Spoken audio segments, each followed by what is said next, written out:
Selamat pagi, saudara dan sahabat yang saya kasihi,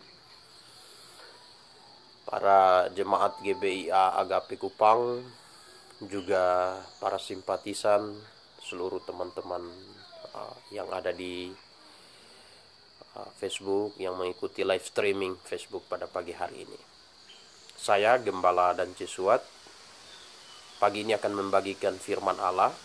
Sebelum daripada itu, saya tetap mengingatkan agar kita tetap berjaga-jaga, tetap waspada, dan tetap mengikuti anjuran pemerintah dalam hal memutus mata rantai virus corona, penyebaran COVID-19. Ya. Namun daripada itu juga tidak perlu terlalu takut dan khawatir berlebih-lebihan. Kita percaya bahwa semua terjadi atas izin dan kendali Allah. Itu sebabnya adalah hal yang sangat penting bagi kita untuk terus mengisi diri kita dengan kebenaran firman Allah dari hari ke hari, agar kita punya pengertian yang benar, memiliki satu pertumbuhan iman yang sehat, sehingga kita berakar di dalam kebenaran dan kita betul-betul berbuah di dalam Kristus. Pagi hari ini saya akan mengupas satu tema, yaitu mengenai adat istiadat, sesuai dengan janji saya terhadap Pak Pulo Samosir yang kemarin pagi meminta untuk penjelasan akan hal ini. Saya akan menjelaskan mengenai adat istiadat. Nah, mari kita buka Alkitab kita. Kita akan lihat Alkitab kita dari Markus pasal 7 ayat 6 sampai ayat 8. Markus pasal 7 ayat 6 sampai ayat 8. Kita baca firman Tuhan. Jawabnya kepada mereka, "Benarlah nubuat Yesaya tentang kamu, hai orang-orang munafik, sebab ada tertulis, bangsa ini memuliakan aku dengan bibirnya, padahal hatinya jauh daripadaku. Percuma mereka beribadah kepadaku, sedangkan ajaran yang mereka ajarkan ialah perintah manusia. Perintah Allah kamu abaikan untuk berpegang pada adat istiadat manusia." Jadi ini kecaman yang Tuhan Yesus sampaikan kepada orang-orang Yahudi. Ya, karena orang-orang Yahudi memelihara adat istiadat. Ya, adat istiadat. Nah, adat istiadat adalah aturan yang dibangun berdasarkan kesepakatan atau kesimpulan manusia. Nah, orang-orang Yahudi selain memegang kitab perjanjian lama sebagai aturan hidup mereka, mereka juga memiliki beberapa aturan ya, yang tertulis di dalam Talmud, juga oral tradition, Mishnah, mereka punya juga. Nah, yang Tuhan tekankan di sini ialah bahwa orang-orang Yahudi begitu teguhnya memegang adat istiadat, melebihi firman Allah, sehingga kemudian mereka menjadikan adat istiadat itu sebagai sebuah keyakinan iman. Nah, padahal kita tahu bahwa adat istiadat itu bersumber dari manusia. Adat istiadat itu bersumber dari kesepakatan dan kesimpulan manusia. Ya, seperti aturan kalau mengendarai sepeda motor harus menggunakan helm, harus memiliki SIM. Nah, itu aturan ketetapan. Tapi itu bukan satu keyakinan iman yang menyelamatkan. Nah, ya, apakah penting pakai helm, punya SIM saat mengendara? Ya, sangat penting. Itu menjauhkan kita dari, pertama, kalau kecelakaan, mungkin kalau jatuh kepala bisa terlindungi. Kemudian SIM membuktikan bahwa kita sudah layak untuk menjadi pengendara sepeda motor. Nah, itu penting. Tapi hal-hal itu tidak menyelamatkan kita untuk masuk surga. Nah, orang-orang Yahudi menganggap hal itu sebagai suatu keyakinan iman, sehingga mereka memasukkan hal itu ya sebagai sebuah tradisi suci bagi mereka. Nah, itu yang dikecam oleh Tuhan Yesus. Ya, Tuhan Yesus berkata, jawabnya kepada mereka, Markus 7 ayat 6, "Benarlah nubuat Yesaya tentang kamu, hai orang-orang munafik. Ya, sebab Ada tertulis, bangsa ini memuliakan aku dengan bibirnya, padahal hatinya jauh daripadaku. Ya, hatinya jauh daripadaku. Bangsa ini memuliakan aku dengan bibirnya. Ya, kalau dalam kekristenan, ya orang ya, dalam kekristenan rajin ke gereja, rajin baca Alkitab, rajin memuji Tuhan, rajin pergi ke persekutuan, ya. Namun dalam kesehariannya mereka lebih memegang teguh adat istiadat daripada kebenaran firman Tuhan. Saya beri contoh, misalnya walaupun dia rajin ke gereja, rajin ikut persekutuan doa, tapi pada momen-momen tertentu atau bulan-bulan tertentu dia masih pergi ke kubur, masih bertanya kepada arwah, masih pergi kepada roh-roh peramal, ya, masih memegang jimat-jimat. Nah, ya, ini hatinya jauh daripada Tuhan. Ya, hatinya jauh daripada Tuhan. Mengapa hal ini bisa terjadi di dalam kehidupan Kristen? Ya, bukan hanya kehidupan Kristen. Ya, kalau kita lihat dalam konteks dekat yang Tuhan Yesus rujuk di sini adalah orang Yahudi. Mengapa itu bisa terjadi? Karena mereka giat untuk Tuhan tanpa pengertian yang benar. Ya, di dalam Roma pasal 10 Rasul Paulus menegaskan apa penyebab dari tindakan yang mengutamakan adat istiadat di atas firman Allah. Ya, Roma 10 ayat 1 sampai 3 dikatakan, saudara-saudara, keinginan hatiku dan doaku kepada Tuhan ialah supaya mereka diselamatkan. Ya, sebab aku dapat memberi kesaksian tentang mereka, bahwa mereka sungguh-sungguh giat untuk Allah, tetapi tanpa pengertian yang benar. Sebab oleh karena mereka tidak mengenal kebenaran Allah, dan oleh karena mereka berusaha untuk mendirikan kebenaran mereka sendiri, maka mereka tidak takluk kepada kebenaran Allah.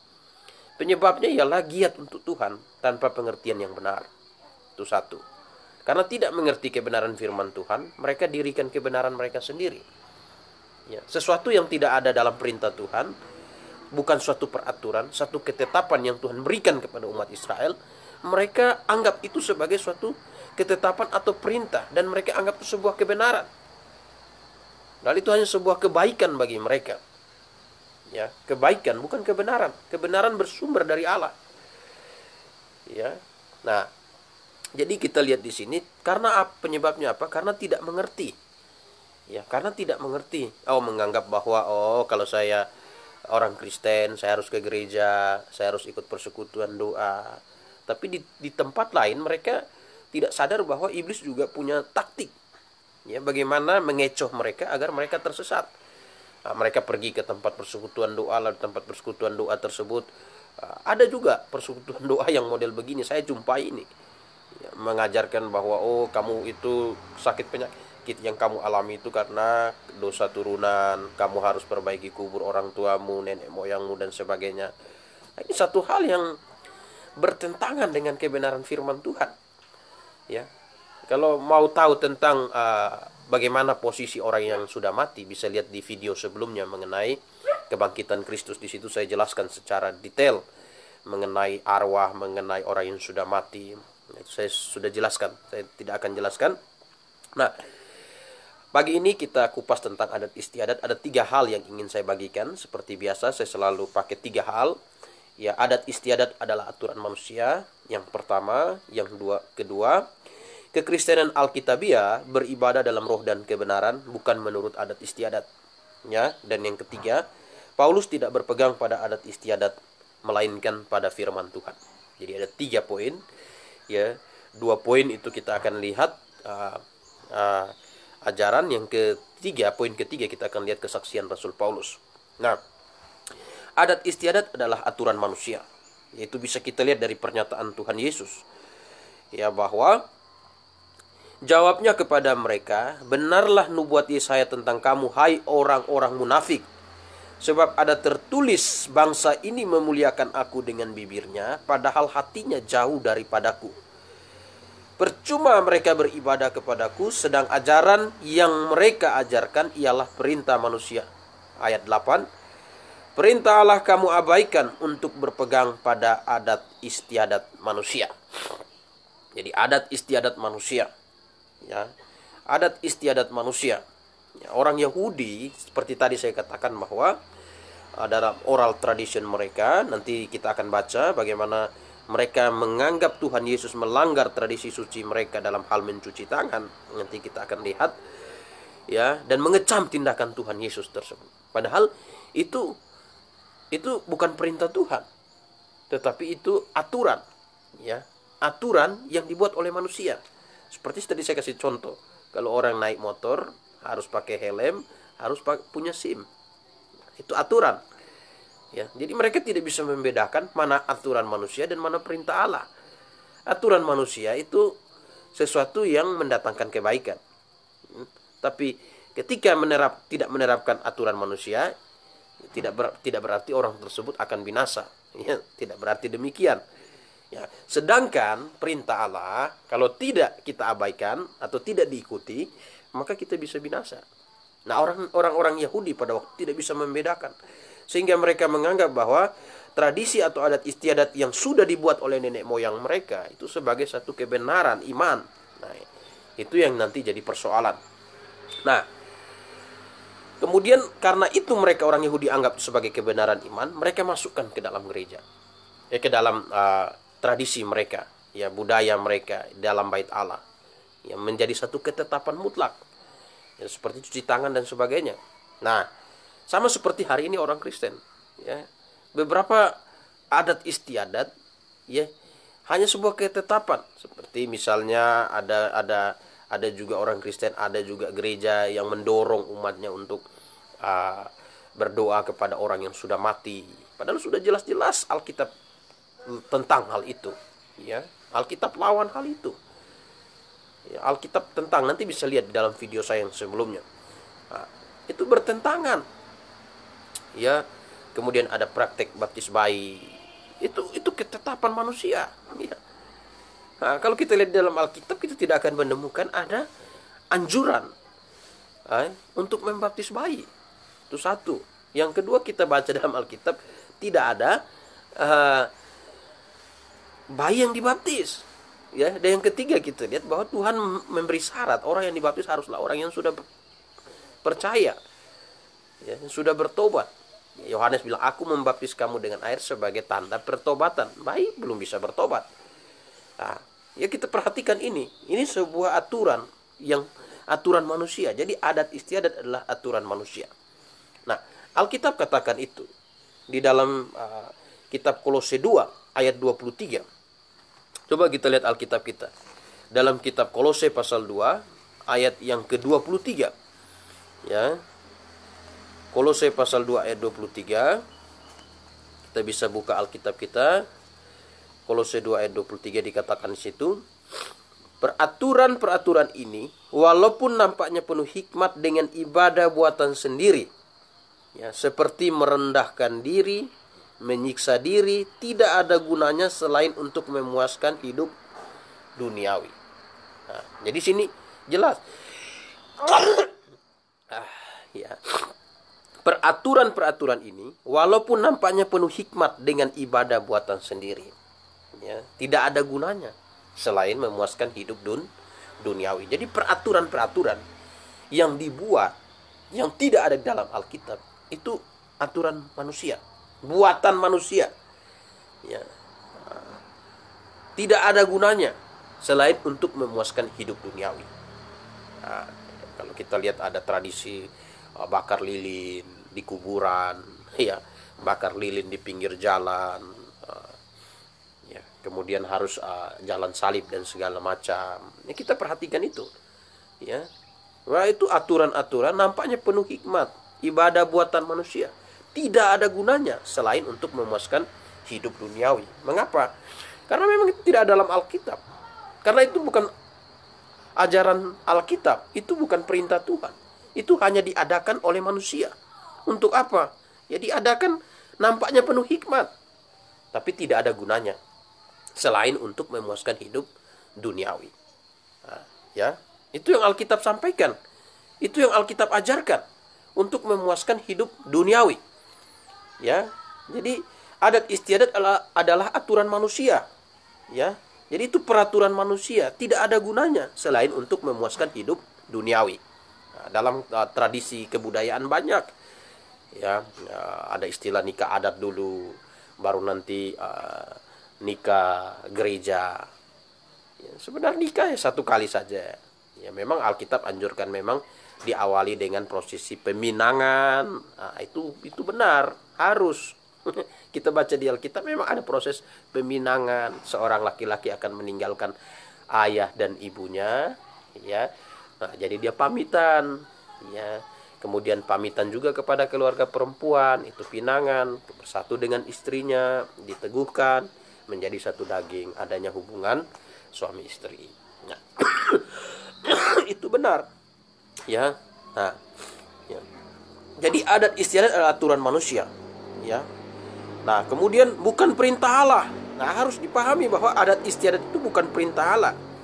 Nah, jadi harus kita mengerti, misalnya kebiasaan pakai helm, kebiasaan harus punya SIM dalam mengendarai sepeda motor. Itu sebuah kebiasaan, itu adat istiadat, itu kebaikan untuk kita. Tapi ya, itu bukan sesuatu yang berhubungan dengan iman. Nah, bukan berhubungan dengan iman. Ya. Nah, jadi tidak bisa dijadikan itu sebagai sebuah standar kebenaran untuk masuk surga. Nah, orang-orang Yahudi membuat itu seperti itu. Ya, dan banyak orang Kristen hari ini juga menjadikannya seperti itu. Ya, adat istiadat dijadikan satu hal yang utama. Ya, satu hal yang penting di atas kebenaran firman Tuhan. Nah, adat istiadat itu bukan perintah Allah. Kita bisa lihat di dalam Matius 15. Coba kita buka Alkitab kita. Matius 15 ayat 3. Ya, Matius 15. Kita buka Alkitab kita dalam Injil Matius 15 ayat 3. Tetapi jawab Yesus kepada mereka, mengapa kamu pun melanggar perintah Allah demi adat istiadat nenek moyangmu? Jadi Tuhan Yesus mempertanyakan orang-orang Yahudi, mengapa kamu melanggar perintah Allah demi adat istiadat nenek moyangmu? Artinya adat istiadat itu bersumber dari kebiasaan nenek moyang, bukan berdasar dari perintah Allah. Ya, jadi adat istiadat poin pertama, adat istiadat adalah aturan manusia. Pertama itu peraturan manusia. Kolose 2 ayat 23 bilang peraturan-peraturan itu walaupun nampaknya penuh hikmat ibadah buatan manusia, tidak ada gunanya selain untuk memuaskan hidup duniawi. Ya, jadi tidak ada gunanya. Yang kedua, itu bukan perintah Allah. Lalu itu apa? Itu bersumber dari nenek moyang. Ya, itu bersumber dari nenek moyang. Ya, Markus 7 ayat 9 sampai 13, sini Tuhan Yesus katakan, Yesus berkata pula kepada mereka, sungguh pandai kamu mengesampingkan perintah Allah supaya kamu dapat memelihara adat istiadatmu sendiri. Karena Musa telah berkata, hormatilah ayah dan ibumu, dan siapa mengutuki ayah dan ibunya harus mati. Tetapi kamu berkata, kalau seorang berkata kepada bapaknya atau ibunya, apa yang ada padaku yang dapat digunakan untuk pemeliharaanmu sudah digunakan untuk korban, yaitu persembahan kepada bait Allah, maka kamu tidak membiarkannya lagi berbuat sesuatu pun untuk bapak ibumu. Dengan demikian firman Allah kamu nyatakan tidak berlaku demi adat istiadat yang kamu ikuti itu, dan banyak hal lain seperti itu yang kamu lakukan. Ya, perhatikan ya, bahwa adat istiadat itu kebiasaan. Adat istiadat itu perintah manusia. Ya, itu bukan perintah Allah. Nah, ini poin pertama. Jadi adat istiadat itu aturan manusia. Nah, yang kedua, ya, kekristenan Alkitabiah beribadah dalam roh dan kebenaran, bukan menurut adat istiadat. Jadi bukan berdasarkan tradisi nenek moyang. Nah, banyak orang Kristen hari ini imannya itu dihasilkan dari nenek moyangnya, sehingga saya menemukan kebanyakan orang Kristen, terutama di kantong-kantong Kristen, saya menemukan mereka ya menjadi orang Kristen karena keturunan. Satu. Yang kedua, kita bisa selidiki mereka tentang keyakinan iman mereka sesuai Alkitab. Banyak dari mereka beriman tanpa mengetahui apa yang ada dalam Alkitab. Ya, saya beri contoh. Ya, saya mendengar kebanyakan orang Kristen menganggap baptisan itu sebagai sebuah tanda meterai. Ya, bahwa kalau sudah dibaptis itu sudah dimeterai, sudah jadi milik Tuhan, tidak boleh diletakkan lagi meterai kedua. Sebenarnya ini satu hal yang dibangun berdasarkan kebiasaan nenek moyang. Karena Alkitab katakan tanda meterai ya diperoleh seseorang pada waktu percaya. Ya, bukan pada waktu orang itu dibaptis. Nah, saudara bisa teliti di dalam Alkitab, saudara tidak akan menemukan ya baptisan itu sebagai tanda meterai. Justru yang saudara temukan baptisan itu sebagai tanda pertobatan. Ya, tanda pertobatan. Jadi kalau kita merujuk pada tanda pertobatan, berarti bayi belum bisa dibaptis. Bahkan kalau kita lihat pada waktu orang-orang datang kepada Yohanes sambil mengaku dosa mereka, Yohanes membaptis mereka. Itu kata Alkitab. Ya. Kemudian Kisah Rasul 8 ayat 36 sampai 38. Pada waktu sida-sida bertanya kepada Filipus, "Apakah halangannya jika aku dibaptis?" Saud Filipus, "Jika Tuhan percaya boleh." Jadi syaratnya harus percaya. Yohanes bilang baptisan adalah tanda pertobatan. Filipus menekankan ya bertobat dan percaya kepada Tuhan Yesus Kristus. Nah, ya. Jadi kita perhatikan di sini bahwa kekristenan Alkitabiah beribadah dalam roh dan kebenaran, bukan menurut adat istiadat. Nah, tadi saya bilang tanda meterai, baptisan bukan tanda meterai. Itu Alkitab katakan. Coba kita baca lebih baik ayatnya, Efesus 1 ayat 13. Ya, kita bisa lihat Alkitab kita Efesus 1 ayat 13 dikatakan, "Di dalam Dia kamu juga, karena kamu telah mendengar firman kebenaran, yaitu Injil keselamatanmu, di dalam Dia kamu juga ketika kamu percaya dimeteraikan dengan Roh Kudus yang dijanjikannya itu." Ya, ini jelas.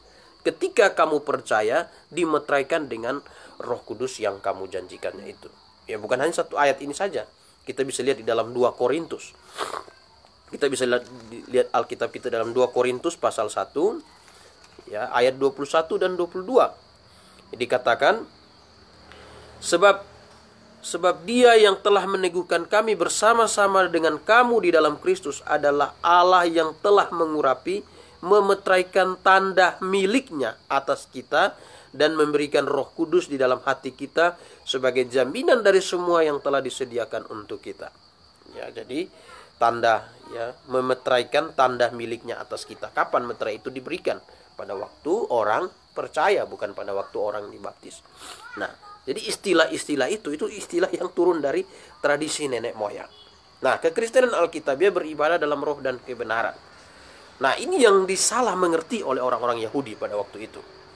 Disalah mengerti oleh orang-orang Yahudi pada waktu itu, dan ini menjadi satu dalil atau satu dorongan bagi orang Yahudi untuk menyalibkan Yesus Kristus. Ya, kalau kita lihat di dalam ya Kisah Rasul 6 ayat 14, bagaimana orang-orang pada akhirnya melempari Stefanus dengan batu. Ya, dalilnya apa? Ya, Kisah Rasul 6 ayat 14 dikatakan, "Sebab kami telah mendengar dia mengatakan bahwa Yesus orang Nazaret itu akan merubuhkan tempat ini dan mengubah adat istiadat yang diwarisi Musa kepada kita." Ya, jadi ini menjadi satu dorongan bagi orang-orang Yahudi untuk menyalibkan Tuhan Yesus. Karena Tuhan Yesus pernah membuat pernyataan bahwa dia akan merubuhkan bait Allah. Dan dalam 3 hari dia akan bangun kembali. Maksudnya pernyataan Tuhan Yesus ini berhubungan dengan bahwa semua yang berhubungan dengan ibadah simbolik itu akan diakhiri pada waktu Kristus disalib di atas kayu salib. Ya, ini harus dipahami. Jadi semua yang berhubungan dengan tata cara ibadah simbolik diakhiri pada waktu Kristus tersalib di atas kayu salib. Ya, termasuk mengenai ya pesta perayaan Paskah tahunan itu diakhiri pada waktu Kristus tersalib di atas kayu salib. Ya, karena kemudian dimaknai dengan apa? Domba Paskah itu adalah Yesus Kristus. Itu sebabnya orang Kristen hari ini tidak perlu mengorbankan domba lagi.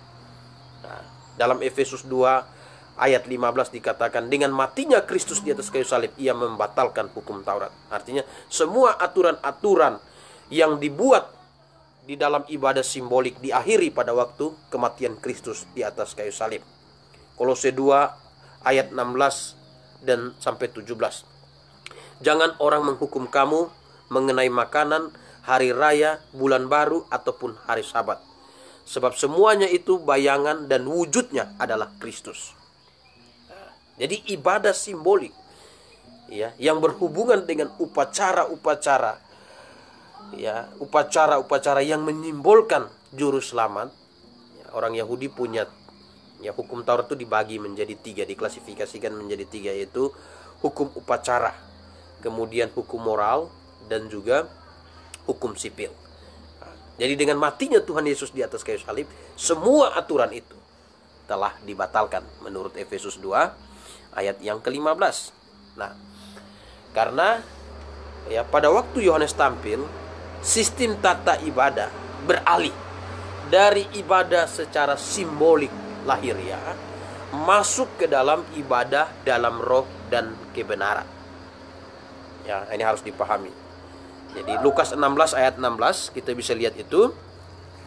Dalam Lukas 16 ayat 16 kita bisa perhatikan, dikatakan di situ, hukum Taurat dan kitab para nabi berlaku sampai kepada zaman Yohanes. Dan sejak waktu itu kerajaan Allah diberitakan, dan setiap orang yang menggagahi berebut memasuki. Hukum Taurat dan kitab para nabi berlaku sampai kepada zaman Yohanes. Apa maksud ayat ini? Ya, maksud ayat ini bahwa semua yang diatur di dalam hukum Taurat, ya, itu berhubungan dengan bagaimana aturan itu, ya, memimpin kepada janji akan juru selamat. Nubuat para nabi, pusat dari nubuat para nabi ialah bernubuat tentang kehadiran juru selamat. Jadi pada waktu Yohanes tampil, hukum Taurat dan kitab para nabi berlaku. Mengapa? Karena apa yang dinubuatkan oleh para nabi, hukum Taurat yang sebagai penuntun terhadap janji akan juru selamat sudah digenapi pada waktu Yohanes tampil. Bukan Yohanes lahir, bukan Yesus Kristus lahir, tapi pada waktu Yohanes tampil. Mengapa? Karena pada waktu Yohanes tampil, Yohanes 1 ayat 29, kita bisa lihat Alkitab kita, Yohanes merujuk kepada Yesus dan berkata, pada keesokan harinya Yohanes melihat Yesus datang kepadanya dan ia berkata, lihatlah anak domba Allah yang menghapus dosa dunia. Jadi pada waktu Yohanes tampil, ya, domba yang disimbolkan, ya, hukum Taurat diberikan untuk menuntun kepada janji telah digenapi di dalam diri Yesus Kristus. Makanya Alkitab katakan hukum Taurat dan kitab para nabi berlaku sampai tampilnya Yohanes. Dan sejak waktu itu orang beribadah mulai masuk masa transisi dari ibadah simbolik masuk ke dalam ibadah dalam roh dan kebenaran. Nah, ini yang tidak dipahami oleh orang Yahudi pada masa itu, dan juga tidak dipahami oleh beberapa orang Kristen masa sekarang. Sehingga ada juga orang Kristen masa sekarang tidak boleh makan yang haram, tidak boleh, harus beribadah pada waktu hari Sabat, yaitu hari Sabtu. Ya, mereka belum memahami hal ini dengan tepat, bahwa peralihan sistem tata ibadah itu terjadi pada waktu Yohanes tampil. Jadi sebelum Yohanes tampil, orang-orang beribadah secara simbolik, ya, karena juru selamat itu masih disimbolkan dengan domba. Beribadah secara lahiriah. Jadi sucinya harus suci secara lahiriah. Kalau masuk bait Allah harus bersih. Kalau masih secara simbolik, dosa disimbolkan dengan makanan yang haram, ya, makanan halal menyimbolkan kebenaran. Tapi pada waktu Yohanes tampil, ibadah itu dialihkan masuk ke dalam ibadah dalam roh dan kebenaran. Jadi masuk ibadah secara hakikat, ya. Jadi kalau tadinya makanan menyimbolkan kebenaran dan dosa, maka pada waktu ibadah hakikat tidak ada makanan yang menyimbolkan apapun. Tidak ada simbol-simbol lahiriah lagi yang menyimbolkan kebenaran dan dosa. Karena kita sudah beribadah di dalam roh dan kebenaran. Kita bisa lihat itu pernyataan Tuhan Yesus di dalam Yohanes pasal 4. Ya, Yohanes pasal 4 kita bisa lihat, ya. Yohanes pasal 4 ayat yang ke-23, ya. Yohanes 4 ayat 23. Tetapi saatnya akan datang dan sudah tiba sekarang bahwa penyembah-penyembah yang benar akan menyembah Bapa dalam roh dan kebenaran, sebab Bapa menghendaki penyembah-penyembah demikian. Ya, saatnya akan tiba dan sudah tiba. Ini pernyataan Tuhan Yesus ini secara implisit ya, memberitahu kita bahwa pada masanya itu terjadi proses, ya, sedang terjadi proses peralihan dari ibadah simbolik masuk ke dalam ibadah dalam roh dan kebenaran. Jadi hari ini kita orang Kristen yang Alkitabiah memahami ini, bahwa saat ini kita telah beribadah di dalam roh dan kebenaran, bukan lagi beribadah secara simbolik. Sehingga ada banyak orang Kristen yang hari ini masih terikat dengan konsep ibadah simbolik. Ya, masih terikat. Oh, hari Minggu itu kita kalau ke gereja itu kita pergi beribadah. Lalu di rumah buat apa? Ya. Ya. Ya, hari Minggu kita pergi beribadah. Ya, kalau di rumah buat apa? Nah, kalau pada masa Bait Allah, memang orang ketika pergi ke Bait Allah, dia pergi beribadah. Ya, pada masa dia pergi beribadah di Bait Allah karena Allah hadir di Bait Allah. Tapi hari ini Allah sudah hadir di dalam hati setiap orang yang percaya. Ya, Allah sudah hadir dalam hati tiap orang yang percaya. Bahkan di dalam Roma 12 dikatakan, persembahkanlah ya tubuhmu sebagai persembahan yang hidup, yang sejati, itu adalah ibadahmu yang sejati. Karena tubuh orang percaya hari ini adalah Bait Allah.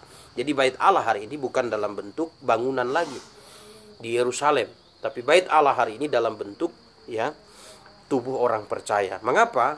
Ya, kalau di Bait Allah Roh Kudus berdiam di sana dalam ya, maka hari ini Roh Kudus berdiam di dalam hati orang percaya. Ya, seperti pembacaan kita tadi dalam 2 Korintus pasal 1 ayat 21 22, ya. Itu jelas sekali dalam 2 Korintus pasal 1 ayat 21 22, ya, Roh Kudus itu akan tinggal di dalam hati setiap orang percaya. Nah, ya, itu sebabnya sunat bukan pengganti baptisan. Ini harus dipahami. Ya, ada orang Kristen yang salah menafsir Alkitab. Bukan hanya ada, tapi kebanyakan, bahkan gereja salah menafsir Alkitab bahwa sunat itu pengganti baptisan. Ya. Nah, kalau sunat pengganti baptisan, maka tidak perlu ada pernyataan ini di dalam Kisah Rasul 21 ayat 21. Coba kita lihat Alkitab kita dalam Kisah Para Rasul pasal 21 ayat 21. Kita bisa lihat Alkitab kita dalam kitab Kisah Para Rasul 21 ayat 21.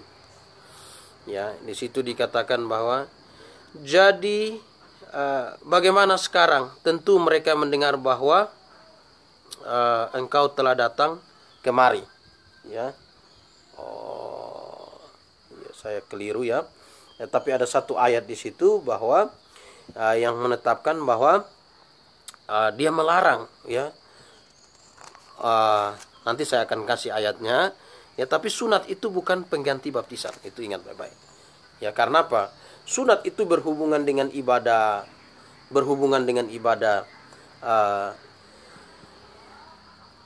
simbolik, sedangkan baptisan, ya, itu ada dalam masa ibadah dalam roh dan kebenaran. Ya, ada dalam masa ibadah dalam roh dan kebenaran. Nah, ya, itu bisa kita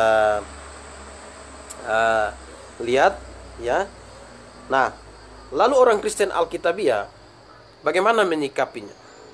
Ya, kalau sunat itu pengganti baptisan, maka hari ini, ya, bayi-bayi perempuan tidak perlu dibaptis harusnya.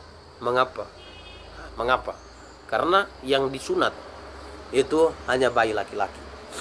Nah, itu sebabnya kita tidak mendapat di dalam Alkitab ada bayi yang dibaptis. Karena syarat baptisan itu ada tiga. Ada tiga hal. Yang pertama, ya, pada waktu ditanya dalam Kisah Rasul 8 ayat 36 sampai 38, pada waktu Filipus bertanya kepada Sida bertanya kepada Filipus, apa halangannya jika aku dibaptis? Saud Filipus, jika Tuhan percaya dengan segenap hati, boleh. Jadi syarat pertama orang harus percaya. Ya, syarat pertama harus percaya. Ya, dan itu sesuai dengan pernyataan baptisan adalah tanda pertobatan. Nah, syarat yang kedua harus dibaptis dengan cara yang benar, yaitu apa? Diselam, bukan dipercik. Percik itu dalam bahasa Yunaninya rantiso. Ya, dalam bahasa baptis, selam itu dalam bahasa Yunani itu baptiso. Jadi bukan orang yang dipercik itu dirantis, belum dibaptis. Nah, itu baptis itu artinya selam. Mengapa selam? Roma 6 ayat 1 sampai 4. Selam itu menggambarkan kita mati bersama dengan Kristus, kita yang lama dikuburkan bersama dengan Kristus, dan kita yang baru hidup bersama dengan Kristus. Hidupku bukannya aku lagi, melainkan Kristus yang hidup di dalam aku. Jadi tanda pertobatan, tanda bahwa manusia lama kita telah mati bersama Kristus, dan manusia baru kita hidup bersama dengan Kristus. Nah, ya itu bisa nanti kita akan kupas lebih lanjut lagi. Ya, lalu bagaimana orang Kristen sekarang ini? Diatur oleh apa? Diatur, kalau bukan diatur oleh adat istiadat, diatur oleh apa? Diatur oleh firman Tuhan. 2 Timotius 3 ayat yang ke-16 katakan, segala tulisan yang diilhamkan Allah memang bermanfaat untuk mengajar, ya, menyatakan kesalahan dan mendidik orang dalam kebenaran. Ya. Nah, tadi saya bilang mengenai sunat, ya, kita bisa lihat di situ di dalam Kisah Rasul 21 ayat yang ke 21. Jadi di situ tetapi mereka mendengar tentang engkau, bahwa engkau mengajar semua orang Yahudi yang tinggal di antara bangsa lain untuk melepaskan hukum Musa. Sebab engkau mengatakan supaya mereka jangan menyunatkan anak-anaknya dan jangan hidup menurut adat istiadat kita. Nah, jadi kan jelas. Jadi di sini ketetapan Alkitab jangan menyunatkan anak-anak. Berarti baptisan bukan pengganti sunat. Lalu apa anak-anak? Ya, anak-anak harus dibimbing, diperkenalkan kepada Alkitab, kepada firman Tuhan. Ada yang berkata, mengapa ada baptisan bayi? Ya, kalau saudara-saudara bisa lihat sejarah baptisan bayi. Sejarah baptisan bayi itu datang dari konteks bahwa kalau bayi tidak dibaptis, dia tidak menerima sakramen. Kalau tidak menerima sakramen, kalau mati, dia kemana? Ya, dia kemana? Nah, itu sejarah awalnya. Ini sebenarnya dibangun oleh orang-orang yang tidak mengerti firman Allah. Ya, Alkitab katakan bahwa hari ini tidak ada yang masuk surga tanpa Yesus. Itu harus digarisbawahi. Tidak ada yang masuk surga tanpa Yesus. Nah, termasuk bayi. Bayi yang hari ini masuk surga itu karena Yesus. Bukan karena bayi itu suci atau bersih. Karena Alkitab jelas bilang Mazmur 51 ayat 7. Dalam kesalahan aku dikandung, dalam dosa aku diperanakan. Ya, jadi itu jelas. Alkitab memberi informasi kita dengan tegas bahwa sejak kapan manusia berdosa? Sejak dalam kandungan. Nah, lalu kalau bayi mati, bagaimana dia bisa masuk surga? Makanya ada konsep kalau mau masuk surga harus terima sakramen, harus dibaptis. Ya, padahal tidak demikian. Ya, karena di dalam Roma 5 ayat 18-19, ya, oleh karena ketidakbenaran satu orang semua orang berdosa, itu Adam. Dan oleh karena perbuatan kebenaran satu orang, semua orang mendapat pembenaran, itu Yesus. Jadi matinya Yesus Kristus di atas kayu salib, dia telah menyelesaikan dosa secara posisi di dalam Adam. Sehingga hari ini bayi yang mati, dia pasti masuk surga. Bukan karena dia bersih, bukan karena dia suci. Karena Kristus telah menyelesaikan dosa yang dibuat oleh Adam secara posisi. Ya, sedangkan orang yang sudah besar, akil balik, dia berbuat dosa, dia wajib untuk bertobat, menyesali dosa-dosanya, bukan dosa-dosa yang dibuat oleh Adam atau nenek moyangnya. Nah, itu pengertian yang benar. Jadi bayi tidak perlu dibaptis. Ya, tidak perlu dibaptis. Ya, baptisan itu adalah tanda orang yang bertobat. Baptisan itu adalah tanda orang yang percaya. Ya, dan baptisan tidak menyelamatkan.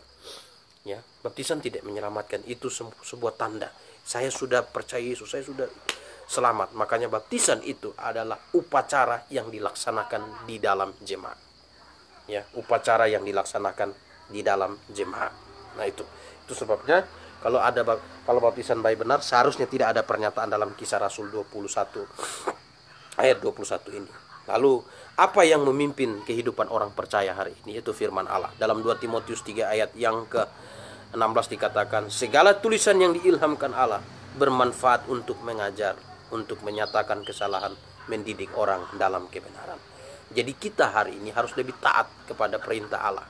Kita hari ini harus lebih taat kepada ajaran firman Tuhan dibanding dengan adat istiadat. Ya, ada adat istiadat yang kalau duduk bicara adat harus ada sopi 1 botol dengan uang koin zaman dulu. Ya, padahal Alkitab menentang itu. Amsal 20 ayat 1. Anggur adalah pencemooh, kemabukan adalah perkelahian. Orang yang terhuyung-huyung karenanya tidak bijak. Ya, jadi mana kita? Mau pilih mana? Lebih taat kepada adat istiadat manusia atau kepada perintah Allah? Kalau lebih taat pada perintah Allah, kita singkirkan itu. Tapi hari ini kita lihat banyak juga orang masih memegang pada adat istiadat. Di gereja dia berkhotbah, di rumah dia jalankan adat istiadat. Ini yang Tuhan Yesus kecam. Benarlah perkataan ini, hai orang-orang munafik. Perkataan ini, nubuat Yesaya. Ya, bangsa ini memuliakan aku dengan bibirnya, hatinya jauh daripadaku. Kalau hati kita dekat dengan Tuhan, kita abaikan adat istiadat manusia, berpegang kepada perintah Allah. Tapi kalau hati kita jauh dari Tuhan, kita berpegang pada adat istiadat manusia, menjauhkan diri dari perintah Allah. Nah, ya. Dan yang terakhir, kesaksian Rasul Paulus. Ya, Paulus tidak berpegang pada adat istiadat, melainkan pada firman Tuhan. Ya, Paulus bersaksi bahwa sebelum dia bertobat, dia adalah orang yang memegang teguh adat istiadat. Ya, kita bisa lihat itu dalam Galatia. Ya, Galatia pasal 1. Kita bisa buka Alkitab kita dalam kitab Galatia pasal 1. Ya, ayat yang ke-14. Bagaimana kesaksian Paulus tentang dirinya? Dan di dalam agama Yahudi, aku jauh lebih maju dari banyak teman yang sebaya dengan aku di antara bangsaku. Sebagaimana orang yang sangat rajin memelihara adat istiadat nenek moyangku. Ya, Paulus sebelum bertobat, Saulus ya. Dia orang yang sangat rajin memelihara adat istiadatnya. Ya, bahkan dia lebih maju dari semua sahabat-sahabatnya. Berarti Paulus ini sangat berpegang teguh kepada adat istiadat nenek moyangnya. Tetapi sesudah dia bertobat, Paulus katakan ya, dia menganggapnya itu sebuah kerugian. Ya, dalam Filipi 3, coba kita lihat. Filipi pasal 3. Ya, Filipi pasal 3. Kita bisa lihat Alkitab kita dalam Filipi 3 ayat 6 sampai ayat yang ke-7. Ya, Alkitab saya Filipi 3 ayat 6 sampai ayat yang ke-7.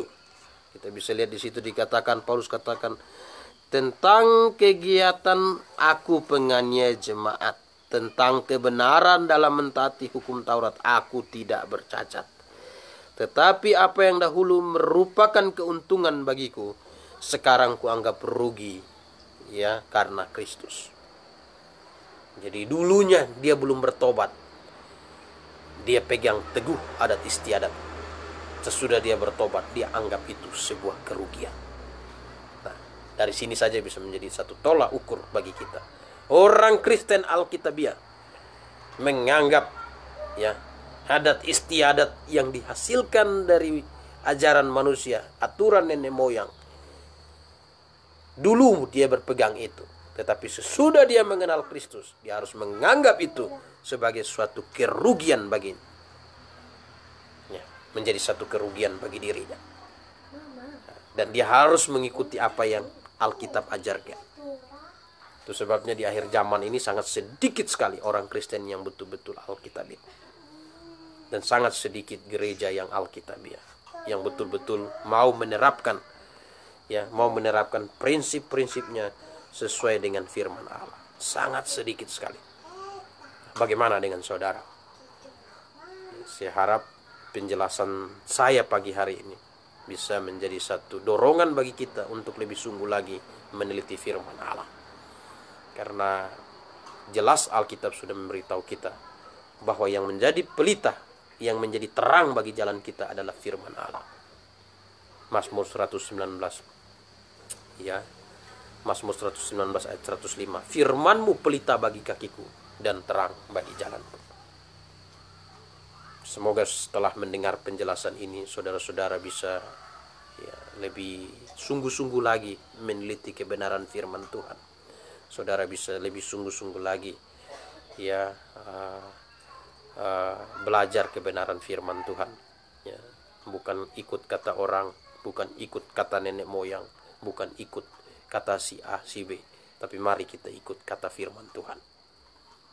Saya, Gembala dan Jesuat, Gembala GBIA Agape Kupang, mengucapkan selamat pagi, selamat beraktivitas, dan salam sejahtera untuk kita semua. Maranatha.